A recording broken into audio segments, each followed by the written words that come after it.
Comment a évolué le PIB par habitant, c'est-à-dire la richesse moyenne créée chaque année par chaque Français, ces 30 dernières années? Alors remontons en arrière, le début des années 90 commence bien mal. Après une période florissante où la croissance par habitant avait approché 3% par an, la dynamique se brise sur la crise de 91-93. Il faut ici insister sur la convergence de deux facteurs. D'abord un contexte extérieur délétère avec le contre-coup de la guerre du Golfe et du choc pétrolier sur la croissance mondiale. Ensuite, la remontée rapide des taux d'intérêt. La réunification allemande a en effet provoqué une tension sur le marché de la dette. Les entreprises qui sortent de l'euphorie d'investissement de la fin des années 80 sont très endettées et prises à contre-pied. Leur marge opérationnelle est alors siphonnée par des frais financiers très élevés. Et la conséquence, ce sont des défaillances en chaîne, mais aussi l'exigence de resserrer la gestion d'urgence et surtout l'exigence de se désendetter. Le chômage s'envole de 30% en 3 ans, la France et les Français s'appauvrissent. Quant à la reprise, elle va être lente et laborieuse dans un contexte d'éclatement du système monétaire européen qui déstabilise la compétitivité française. À cela s'ajoute la décision d'Alain Juppé d'augmenter de 2 points le taux de TVA en août 1995, ce qui va freiner la consommation. Cette mesure pénalisante a été prise dans le cadre des accords de Maastricht. Nous sommes alors dans la ligne droite des politiques de rigueur qui mènent à l'euro.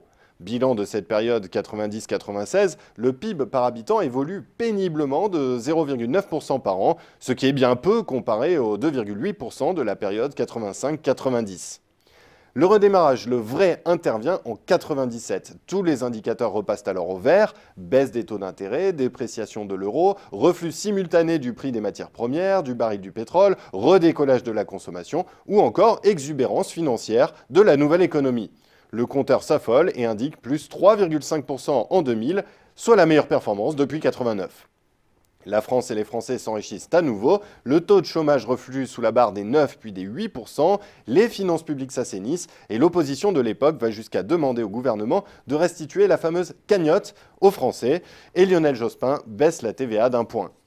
Mais on va vite déchanter avec l'éclatement de la bulle Internet en 2001, les marchés actions chutent brutalement et les séquelles de la crise financière vont se transmettre à l'économie réelle pendant 2 ans.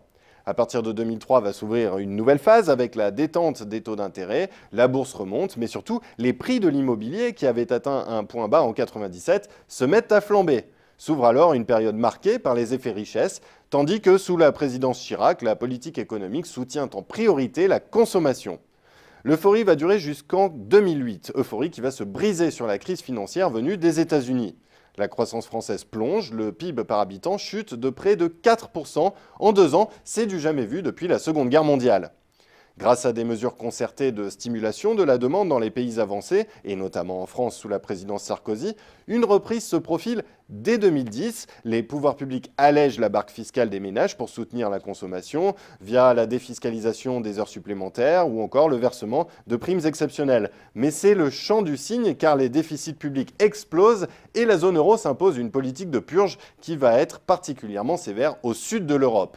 La croissance rechute, c'est le double dip que craignaient certains économistes.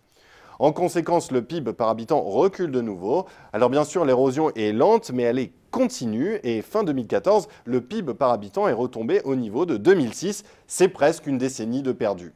Et on pourrait même se demander ce qu'il se serait passé si les gouvernements successifs de Sarkozy et de Hollande avaient accepté de s'administrer les mêmes mesures d'austérité drastiques que les pays du Sud.